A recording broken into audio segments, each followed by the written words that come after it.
Historiquement vôtre. C'est le moment où nous allons trancher cette polémique. Qu'est-ce que le sabayon ? Parce qu'avec David, on voit quelque chose, on imagine un certain dessert, et vous nous dites que c'est juste une petite crème légère. Alors c'est à l'origine une crème, mais elle sert dans l'élaboration d'un certain nombre de desserts, notamment de desserts aux fruits, Voilà. que l'on nomme alors sabayon Voilà. parce que cela contient du sabayon. Le sabayon peut aussi s'utiliser en salé, et vous allez voir qu'il y a des utilisations très connues du sabayon en salé, mais pour revenir à la base de ce qu'est le sabayon, c'est à l'origine un entremets à base d'œufs, et qui date du XVIe siècle. Alors il y a une légende qui l'attribue à un père franciscain, Pasquale Ballone, installé dans la région de Turin, qui aurait eu l'idée donc de mélanger des jaunes d'œufs, du sucre et du marsala. Vous savez ce qu'est le marsala, hein, c'est un vin fortifié italien de Sicile qui ressemble au Porto, par exemple, au vin de Banyuls. On peut d'ailleurs le remplacer par tout ça. Et il a eu l'idée de mélanger ces produits pour élaborer une sorte de fortifiant que les femmes réalisaient pour leurs époux. Bon, je ne sais pas si ça marche, on peut toujours tenter, mais voilà. Alors, il a été sanctifié en 1680 et San Bayonne aurait donné son nom à Sabayon. Alors ça, c'est une explication. Je ne sais pas si c'est la bonne. Il y en a une autre qui dit que le Sabayon est évidemment italien. Il a été créé au moment de la Renaissance et il est venu, en tout cas en France, dans Avec les bagages d'une certaine Médicis. Voilà, Catherine de Médicis. qui a apporté à peu près à la moitié Tout. de mes chroniques cette année. Hein, sans Catherine de Médicis, je ne sais pas ce que vous en avez fait. Et puis beaucoup de produits aussi et de recettes. Oui. Et alors donc le zabaglione, comme on disait en italien, devient sabayon. Le mot apparaît en 1803 en France. Ah, j'aime bien Alors, quand vous êtes précis comme ça. ouais, il est très précis. Alors, on peut élaborer donc du sabayon sucré avec ces 3 éléments de base. Et pour répondre à David et lui donner une petite idée de dessert, Oui. c'est assez facile. Donc vous prenez 8 jaunes d'œufs. Il en faut quand même un peu.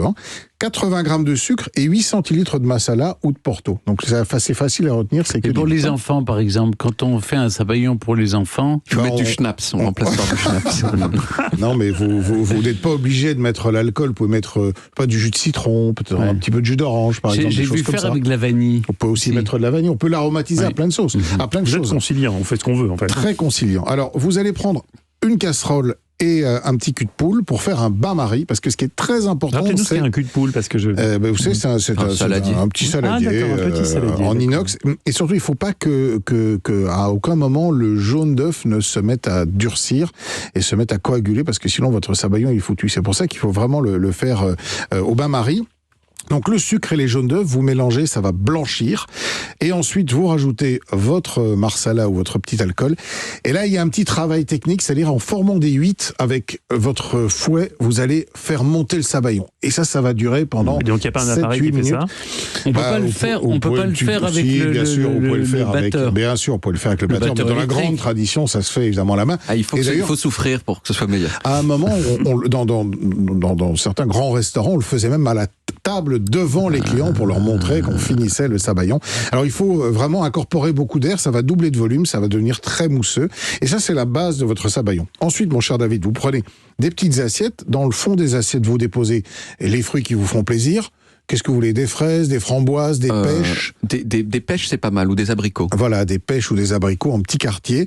Dessus, vous versez votre sabayon et tac sous la salamandre du four pendant quelques minutes, juste le temps de faire croûter le dessus et de lui donner un petit côté un peu cuit. C'est pas mal, c'est très simple. Et puis il y a une version salée si j'ai 2 secondes. Alors, dans la version salée, évidemment, pas de sucre. On va utiliser du beurre clarifié. On va donc utiliser les jaunes d'œufs, un petit filet de citron, une petite touche de champagne, pour ne pas pour garder ce côté un peu vif et avec de l'alcool évidemment, donc pas de marsala. Et vous faites ce sabayon et vous le posez sur des huîtres. Des huîtres que vous avez juste ouvertes et un tout petit peu de sabayon sur l'huître. Là aussi, dans le four, l'huître va rester froide, le sabayon va griller légèrement sur le dessus et vous aurez ces huîtres sabayon champagne. C'est un grand classique de la cuisine qui est absolument Ça délicieux. ne va pas réchauffer l'huître ? À peine. Le temps c'est 30 secondes sous la salamandre. Ça aura même pas le temps de cuire à l'huître. Moi, je trouve, vous dites c'était classique, ça. Moi, j'ai jamais mangé ça. Mais oui, parce que vous êtes un peu jeune encore, mais c'était vraiment des grands classiques de la cuisine des années 70 et 80. Ça sent un peu, sent un peu les années 70. Quand vous étiez encore en train de jouer à Mario sur votre... Même pas, je jouais pas, je jouais dans le ventre de ma maman. Merci beaucoup, Olivier Pouls, pour cette histoire du sabayon. On retrouve toutes vos recettes et toutes vos histoires sur le site d'Europe 1, sur le site europe1.fr.